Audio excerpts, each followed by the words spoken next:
just because we're hard to deal with, very, very hard to deal with.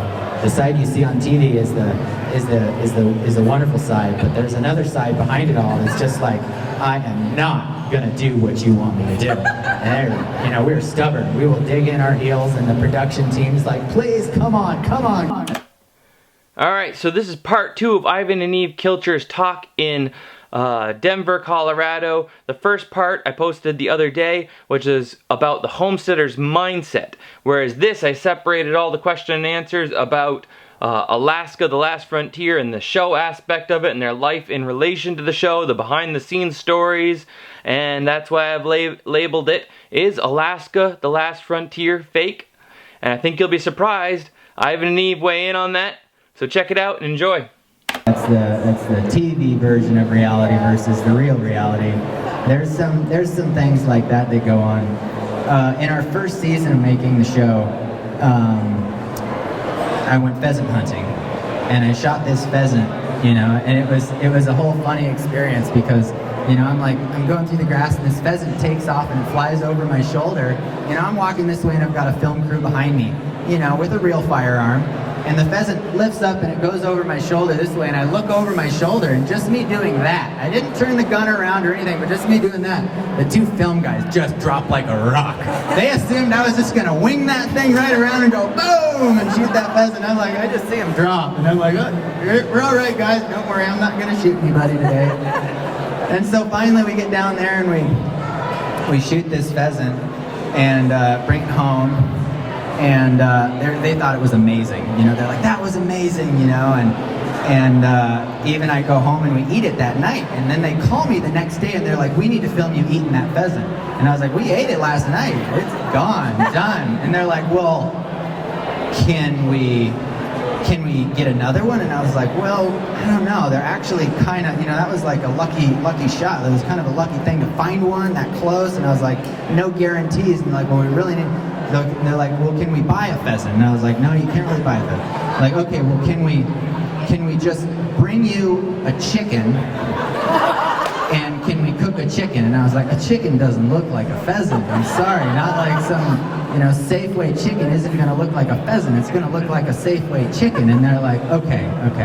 And I was like, plus, it's gonna take like, you know, all this time to cook a chicken. I don't really want you guys hanging out of the house that long while we cook a chicken. And they're like, okay, well, how about if we bring you a rotisserie chicken, and we bring you a cooked chicken, or an uncooked chicken, and we film you putting the uncooked chicken in the oven, and then we film you taking that rotisserie chicken back out, and then you just gotta take a bite of it. And I was like, all right, whatever. And I was like, I don't know how you guys are gonna make this look like it's a pheasant, but if you guys watch that episode back in season 1 again and watch close, it's like, you see it come out of the oven, it's really quick, because they like kind of film it, they call it dirty filming, where it's like the camera's a little bit shaky, and it's really quick, but the bird coming out is actually a rotisserie chicken and not a pheasant. So we do celebrate Christmas and holidays as a family, but we have to film those, you know, like we just finished filming before we came here. We just finished filming Thanksgiving, you know, and so it's because they need months to edit it, you know, ahead of time and stuff. And it's like, we're always like, do you realize, like, I just filmed a Christmas episode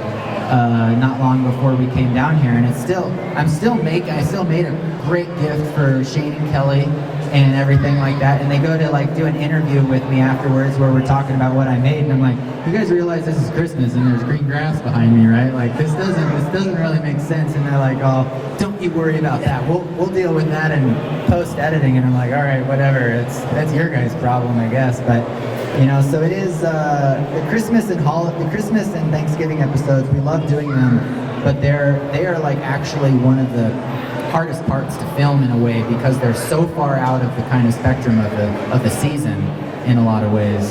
We love making things though, Yeah. just to kind of go back to that. The genuineness is no less. It's still there. It's just the timing is a little funny. The filming season, it is long. Longest, you know, from what I hear about reality television shows, we have one of the longest filming seasons, the longest runs out of any reality television show on television. And it goes from End of April? yeah, sometime mid-March, late March, all the way through into December sometimes. And that goes, we'll get like, but it's like 6 weeks on, maybe about 10 days off, so the crew can all go home to see their family. And then they come back again, and then we're back at it for another 6 weeks or something. And so it's, you know, I definitely got to put my hat off one more time to the crew that film us, because they're the ones that are gone from their families, you know, for almost a year at a time, with stints where they get to go home. But it's very intense for those guys. Yeah. Do I see the show going on? That's an interesting question, you know. I have no idea. I have no idea, you know. It's all based on ratings, and I would keep doing it, you know, for a long time, and I think most of my family feels that way too. But you know, it's an interesting time in television right now, because so much of things are switching to online streaming, and so the whole model that has worked on television for the last many years isn't really working anymore. And so as far as like TV show, commercial, TV show, commercial, TV show, commercial, and now with online streaming, it's you can skip all the commercials, you can do all that. And so the whole budgeting, the way that they're dealing with all of it right now, it's all in this major upheaval. And it's interesting to kind of be on the backside of all that and learn about why they make television, why it's made the way it is, and everything like that. There's a much larger conversation there, but it's you know, ultimately it's up to ratings. It's up to who keeps watching and what they like, and you know, it's changing times. He's asking if it's weird to see ourselves kind of on TV and everything associated with that kind of, right? I kind of, you know, I've met other reality television stars. Some people are like, I can't watch myself. I won't watch myself, you know. I kind of have to look at it like it's my homework in a lot of ways, and I like to see it, because I like to see how I'm being portrayed, because Discovery, they take what we say and what we do, and they kind of, with narrators and with stuff, they can kind of tweak it a little bit, for sure. And it's the great part about our show is that I don't think I've ever been disappointed with how I've ever come across on camera. And so it's you know, it's good, I think, to kind of see myself and see how it's going, because then I can learn more. I can learn what they want, what they don't want, and make it a better show ultimately. So he asked how the show kind of started. You know, I don't know how many of you guys know this, but my cousin is Jewel, and a lot of people assume that our show started because my cousin is Jewel. However, it was like 2 years after we'd been filming when the producer's like, wait a minute, your cousin is Jewel? And we were like, yeah. And they're like, okay, this just keeps getting weirder by the minute. But it actually, you know, it started by somebody from Discovery just sending me a Facebook message saying, hey, we want to do a show about people living a subsistence lifestyle in Alaska, and we got your name from somebody. And so I said, interesting, let's talk more. And Eve said, let's not talk more. And I said, well, it could be good, you know. And I said, after I talked to them a bit more, I was like, you know, I don't actually know how charismatic Eve and I are. You really should talk to Otts and Otsley, my cousin and my uncle, because I was like, those guys are like, they're performers. They've been playing music their whole lives, and stage, singing, all of it. I was like, those guys are great, very charismatic, very funny, and used to being in front of a lot of people. And they were like, well, actually, we like everybody, the whole family. And Otts tried to actually chase him off the first time, basically almost at gunpoint, being like, what are you doing here? You can't come. They didn't want anything to do with it. But then once he talked to me and Otsley about it, he was like, oh, okay. I thought those guys were just going to rip me off. And the original production team that we worked with for many years was amazing, you know, and our production team now is amazing also. It's morphed, you know, over time. There was about the first half of our, you know, we've been doing it almost 8 years, but the first 3 or 4 years it was this group of people, and since then they've all kind of trickled out, and we've gotten new people. But regardless, you know, we wouldn't be able to do this show without the amazing people that are willing to come and put up with us on a daily basis, because we're hard to deal with, very, very hard to deal with. The side you see on TV is the wonderful side, but there's another side behind it all that's just like, I am not gonna do what you want me to do. And you know, we're stubborn. We will dig in our heels, and the production team's like, please, come on. And we're like, not going there.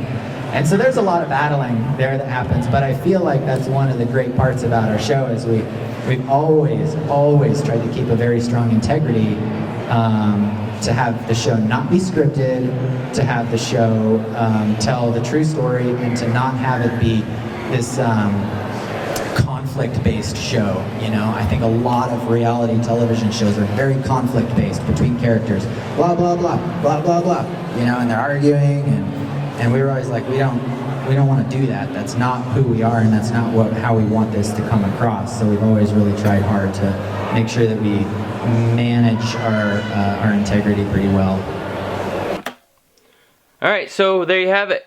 It's as real as it can get. There are some aspects, just like any reality show, and this a lot less than others, where sometimes they reenact a little moment or something, like the pulling the chicken out of the oven and pretending it to be a pheasant, but only so that they can bring it to the viewers and just be able to share that fully with the viewers.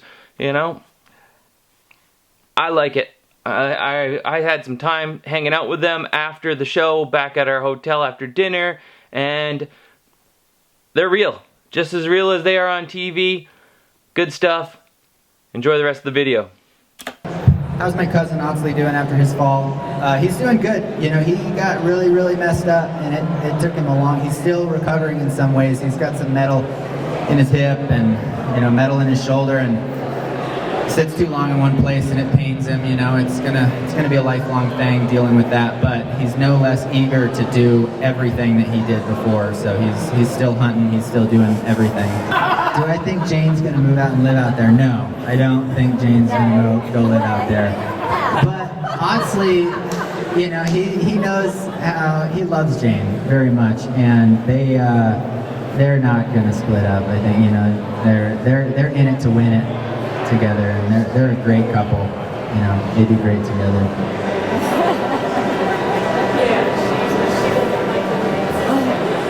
I think Jane is one of the most awesome additions to the show because she's kind of that one that every city girl can kind of relate to. You know, she didn't grow up the way like Eiven and I did, and but she's so gung-ho, like sometimes so much more than me, you know, especially when it comes to fishing. And I love fishing with her and doing things with her because it's like she might not, you know, look like the type, but man, that woman will fish all day and all night if you don't just be like, I'm done, Jane, I'm done. He's asking if we still use the pond that Otto blew up for me for Christmas.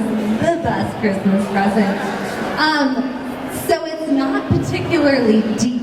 It needs a little bit more work. It was kind of... Needs more dynamite. More dynamite. In Otto's world, everything needs more dynamite. Yeah. I know Ivan gets jealous. He doesn't get to blow things up quite as much. I'm like, how come my dad gets to be the only one on TV that gets to blow things up? I'm like, hey, I actually am better at it than he is. Like, it took him so long to blow up that stump. I was like, Dad, what are you doing? Come over and I'll give you some tricks. Anyway, we use it for the animals. Our dream is to make it about twice as big and much deeper, and make it more of a pond that wildlife would use more, and then we could go swimming and stuff. But it's about 4 feet deep. Not even. We tried to go swimming and take the kids swimming in there, and I'm like, it's like this deep, and that much of it is mud, and I'm kind of like, this is fun. We do have an outhouse. I like to think my outhouse has the best view in the world. We actually have a toilet now too. I put one in the house finally. And I still think it's strange to go poop inside your house. You know, who does that really? You do that outside. You know, you let your friends come over and poop in your house too? It's just kind of strange concept.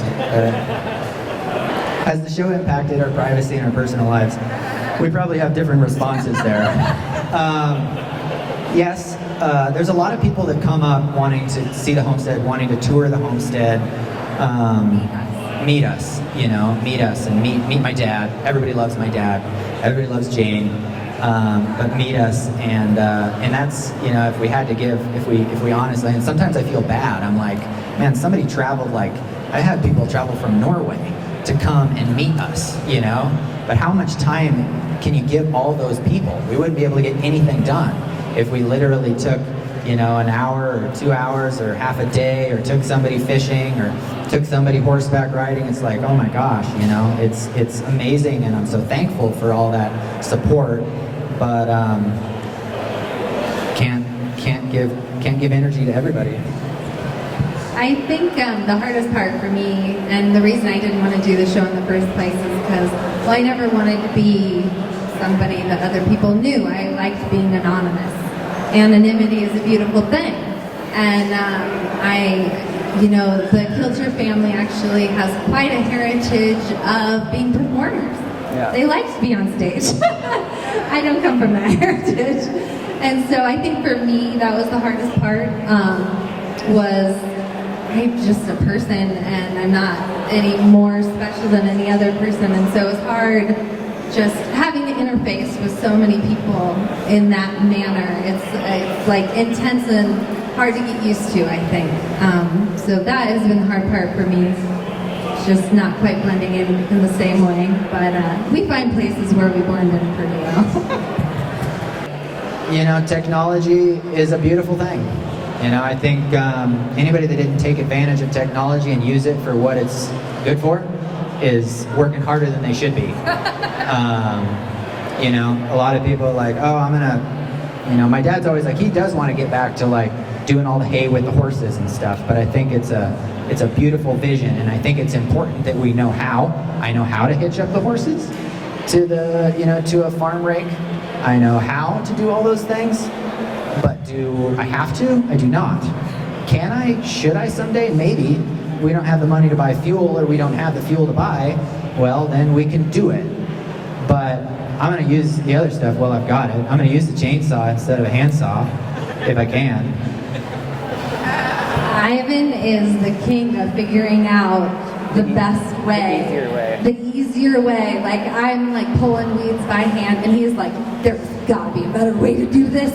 This is so tedious, it takes forever. I'm like, not really. Then I come in with a weed burner, you know, and I'm like, it's okay. I can somehow surgically kill the weeds with this huge blowtorch, you know. And Eve's like, get out of here with your big blowtorch, you know. And I'm like, well, that's why I'm a bad gardener, and she's good at it. She doesn't mind pulling weeds all day. That to me, like, I'd like blow a circuit in my brain and be like, gotta do something else.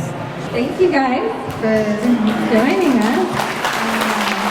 Great to be here. Colorado is an awesome place. The poopsicle.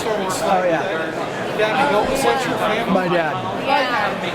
We had tears rolling down our cheeks, and then he built a fire beside the other.